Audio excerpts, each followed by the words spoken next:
সোণাপুৰৰ পৰা মই জুবিন গাৰ্গে কৈছো ছিংগাপুৰত কোন সেইকেইটা তাত নাই নহয় মই এতিয়া খাৰগুলি কাহিলীৰ পৰা কতোৱে নাই মই এতিয়া সোণাপুৰ মাথো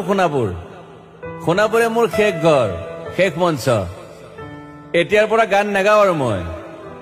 মাথো শুনিম স্পেচিয়েলি মই নাইট ছুপাৰ কেইখনক কৈছো উজনিলৈ অহা যোৱা কৰোঁতে সোণাপুৰৰ এই ঠাইখিনিতে মায়াবিনীটো ডাঙৰ কৰিব যাবি ৰৈ থাকিম পূজা কৰি ৰাতিৰ বুকুত মই আগতে কৈছিলো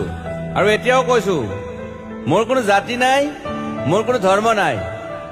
সৰু সজা দেখুৱাই দিলো কোন হনে তাত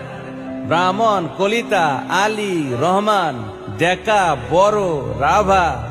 পূজাৰী আৰু এইটো কি কয় নমাজ পঢ়াই যে মৌলবীও আহিছে সৰু সজালৈ I love people I love man যোৰহাটৰ মানুহখিনিয়ে কষ্ট পাইছে বুলি শুনিছো মোৰো যাবৰ মন আছিল প্ৰিয় ঠাই দেউতাৰ ঠাই উপায় নাই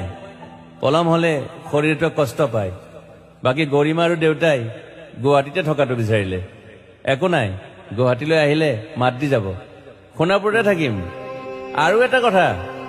যোৰহাটত প্ৰতিমূৰ্তি এটা হ'ব বুলি শুনিছো গুচি যাম কেতিয়াবা কেণ্টা কাকো খাতিৰ নকৰো মায়াবিনী ৰাতি ধুমুহাৰ খতে